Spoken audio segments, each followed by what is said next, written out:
Amigos, estamos en presencia de Walter Gutiérrez, defensor del pueblo. Don Walter Gutiérrez, muy buenas noches. Enrique, buenas noches. Yo quiero empezar preguntándole por un tema ajeno al tema judicial, pero que es igualmente importante por el precedente que se puede sentar.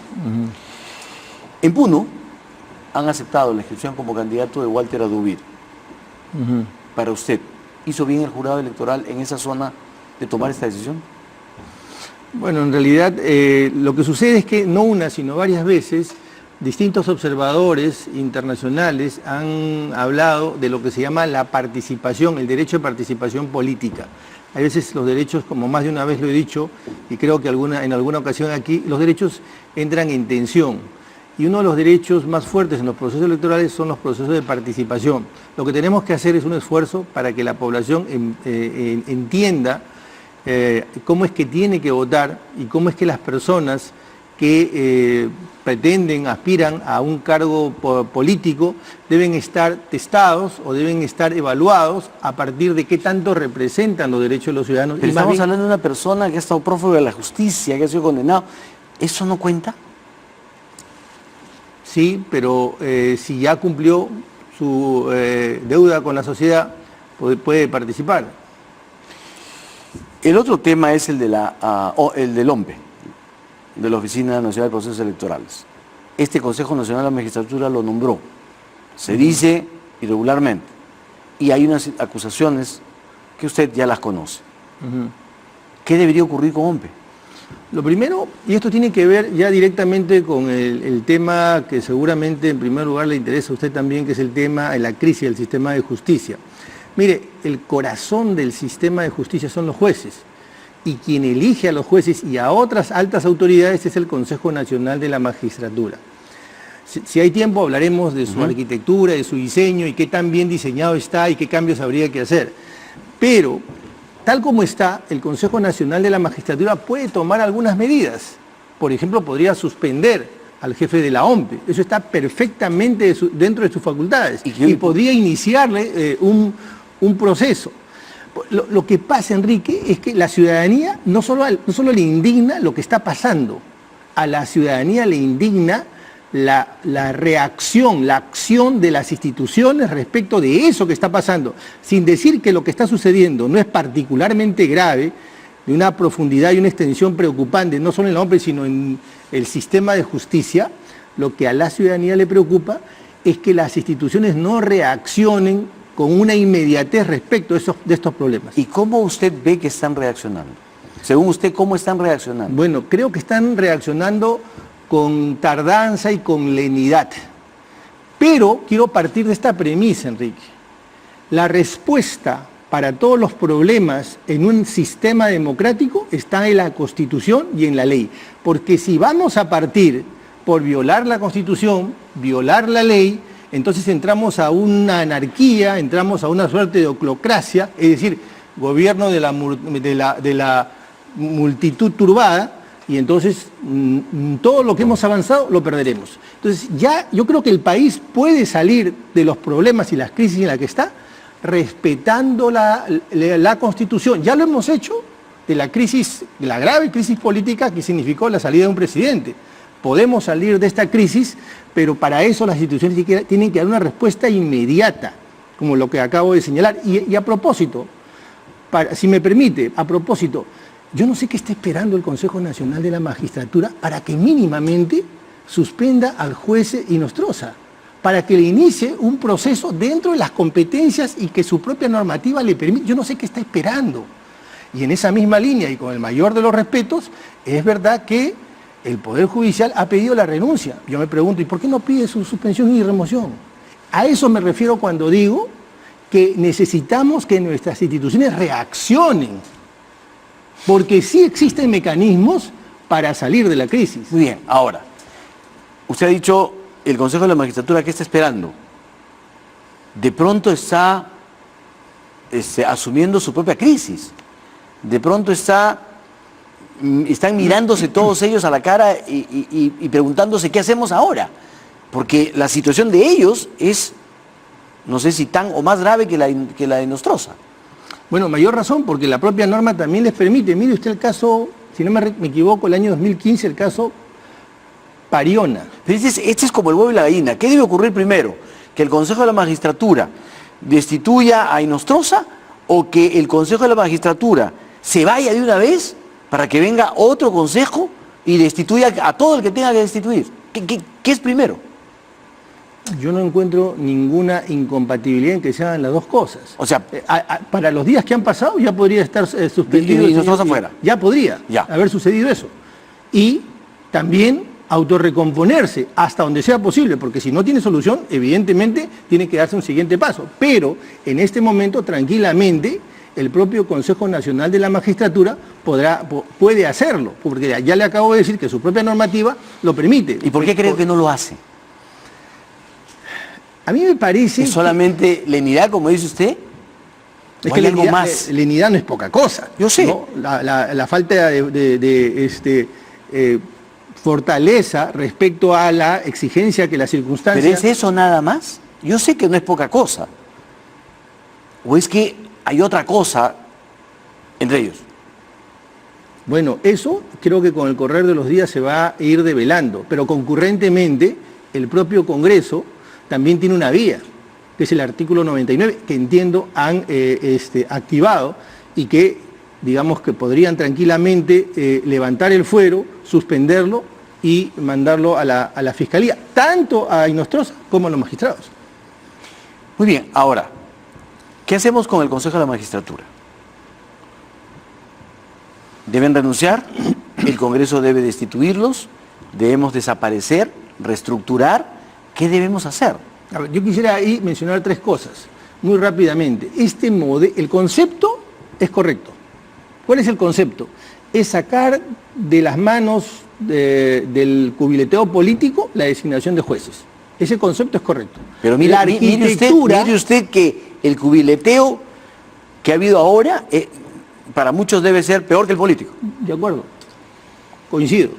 Pero es que lo que usted dice no descalifica lo que acabo de señalar, porque estaba hablando del concepto, que eso es correcto. Usted va a estar de acuerdo conmigo, y a nivel mundial nadie quiere que se politice la elección de los jueces. Pero la arquitectura y un equivocado concepto de la participación y la igualdad ha hecho que, como se ha diseñado el Consejo Nacional de la Magistratura, está prácticamente condenado a fracasar. Déjeme decirle por qué. Porque este modelo parte de una imitación del modelo italiano de mitad del siglo pasado, que hoy en la propia Italia está siendo severamente cuestionado. Y encima mal aplicado porque se incluyó una suerte de participacionismo. ¿Usted permitiría que una persona que no está calificada le abra el pecho para operarle el corazón? ¿Por qué permitimos que todos, cualquiera que haya cursado una carrera universitaria sin mayores requisitos, pueda abrir el organismo social tan delicado llamado sistema de justicia? Con el mayor de los respetos que me merecen como profesionales en su especialidad. Claro, o sea, no es posible. Mire, el sistema de justicia es de lo más importante del sistema democrático, porque no solamente tiene que ver con la propiedad, los contratos, tiene que ver con la salud, tiene que ver con la integridad de los menores. Mire lo que ha pasado con este juez Inostroza, aplicando equivocadamente la figura de error de tipo para exonerar no sabemos si equivocadamente o interesadamente. Bueno, equivocada, interesada o probablemente bajo otros factores aplicando una figura denominada error de tipo para exonerar de responsabilidad a un delincuente.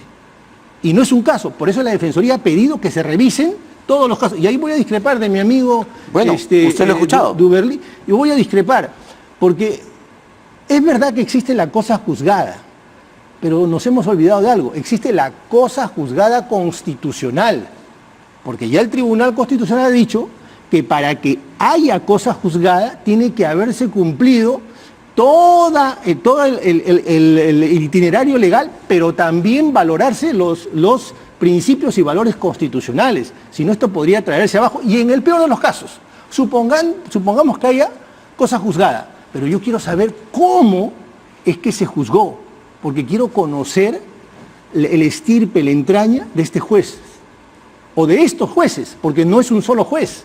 Entonces, por eso es importante la revisión. El Poder Judicial, lamentable, hay jueces y fiscales en el sistema de justicia muy buenos. Los conozco y reconozco su trayectoria y su sacrificio. Pero el Poder Judicial, el sistema de justicia, Enrique, es un sistema oscuro. Es un sistema que no es transparente. Es un sistema que no rinde cuentas. ¿Se va a declarar en emergencia? Muy bien. Que se rinda cuentas antes de terminar el año bajo determinados indicadores que el país conozca. En algunos casos, y digo en algunos y subrayo en algunos casos, por menos de la mitad de lo que pasa en el Poder Judicial, hay ministros que estarían presos.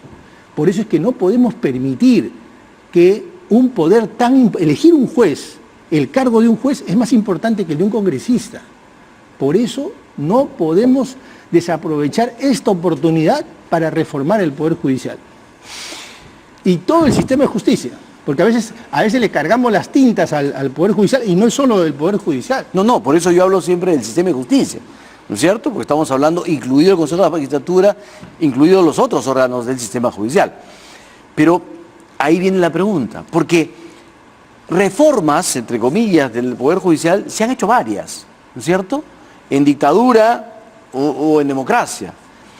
Y nunca hemos resuelto el problema. Entonces, ¿qué cosa esperamos hoy? ¿Qué queremos hoy? ¿Qué debemos hacer hoy? ¿Qué debe hacer? ¿Quién lo debe hacer? La Comisión Wagner, muy bien, va a entregar en 12 días lineamientos. Pero ¿y de los lineamientos qué sigue? Porque no va a poder hacer la reforma. ¿Quién va a ser la siguiente etapa del trabajo? Enrique, déjame que te diga que probablemente el sistema de justicia es uno de los ámbitos del Estado más sobrediagnosticados. De manera que yo creo que en un esfuerzo podemos listar qué cosas se puede hacer. Rápidamente podemos listar. Yo ahora le puedo decir 2 o 3, dicho sea de paso, en la próxima semana la Defensoría va a presentar un conjunto de medidas, porque además no estamos inventando la pólvora. Lo que sí le puedo decir son 2 o 3 cosas y algún par de conceptos que me parecen fundamentales. ¿Cuáles serían las acciones más importantes? El primero, no pretendamos modificar todo, porque eso es imposible, es la garantía de que va a fracasar. No se puede modificar todo. Hay que tomar medidas inmediatas y que tengan un efecto contagio, de manera que pueda empezar a funcionar la reforma. Hay cosas que parecen sencillas, pero son muy importantes. Le menciono un par, que yo la he repetido innumerables veces. Quienes agolpan el sistema de justicia y quienes muchas veces son los activadores de las malas prácticas y corrupción son los propios abogados. No todos, por supuesto, pero son los propios abogados. ¿Quién controla a los abogados?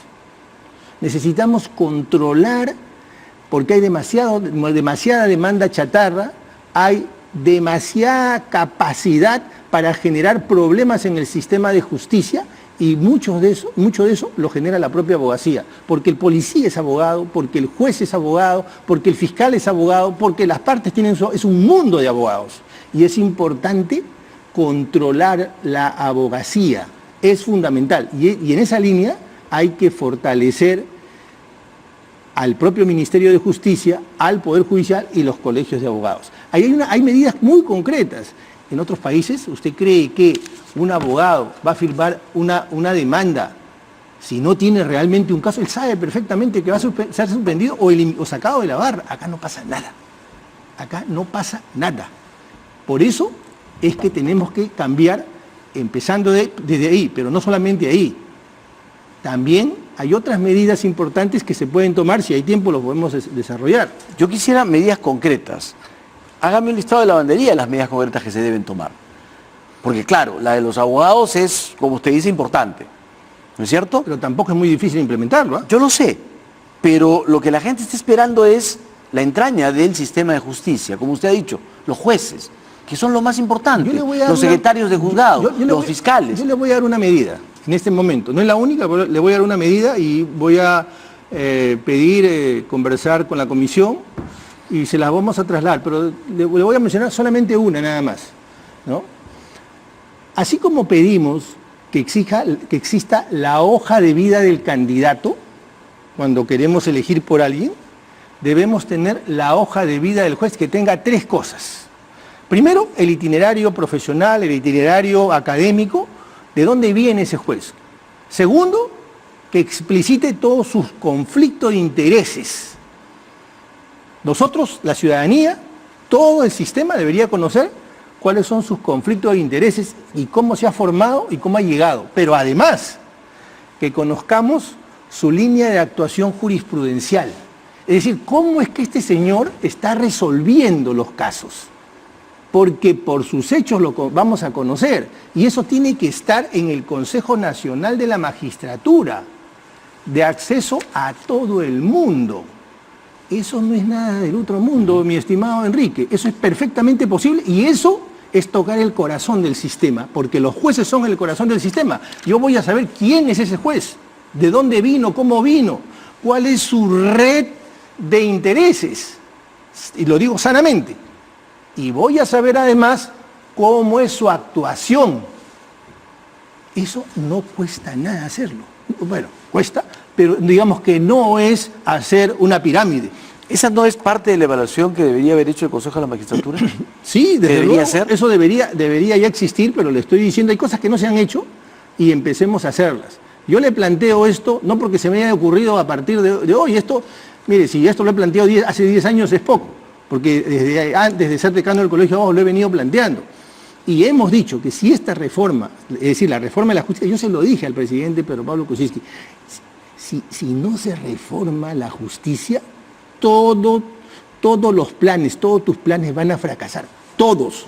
Lo mismo voy a decir ahora, si no encaramos verdaderamente la reforma de justicia, todo va a fracasar. Muy bien, ¿y usted cree que es una buena medida, decisión del gobierno, empezar la reforma con esta comisión para 12 días? Bueno, la comisión está integrada por gente con profesión, por un itinerario profesional muy destacable, son reconocidos, y además ellos no van, ya lo han dicho, no van a inventar nada, van a listar algunas medidas que ya están, digamos, en los distintos informes y se la van a proponer al presidente, las más inmediatas. Y por eso yo suelto un concepto, que es el que señalé hace un momento, que deberían ser aquellas que tengan un impacto y activen la reforma. Pero para esto, Enrique, se requiere un compromiso político, porque estas medidas, las que estoy haciendo... ¿De quién? De todos, del Congreso en primer lugar, porque hay medidas que tienen que ver con el Congreso. Hace un momento el presidente del Poder Judicial ha dicho que está pidiendo que sean los supremos, ¿no?, ¿Quién puede destituir a los jueces? Sí, pero eso no se puede, pues, si no hay una reforma constitucional. Eso no se puede si no hay una reforma, así sea una norma de emergencia, no se puede si no hay una reforma constitucional. Entonces, déjeme decirle... ¿Y usted cree que el Congreso se va a comprar ese pleito? Tiene, por una razón existencial, tiene que hacerlo, porque aquí está en juego también el propio Congreso. Si no se da cuenta, si tienen la miopía de no advertir que esto los involucra, yo creo que lo único que están haciendo es serruchar la rama sobre la que están parados. ¿Cree que lo entiendan así? Bueno, hay políticos y congresistas de gran trayectoria que tienen muchos años y creo que van a entender esta situación. ¿Un referéndum es una buena solución? Un referéndum para aprobar la reforma, para aprobar las medidas, si es que el Congreso se negara a esto. Yo sé que lo que voy a decir no es, de repente no es popular, pero yo no he venido a ser popular, sino a dar propuestas, porque mi agenda no tengo siguiente, termina la Defensoría y yo me retiro de la vida pública. De manera que yo puedo decir las cosas con esa libertad. A ver, dígala. Yo no creo que un referéndum sea criterio de verdad. Usted para saber si una pintura es de Salvador Dalí, usted no hace un referéndum. Usted para saber si un hueco es auténtico, usted no hace un referéndum.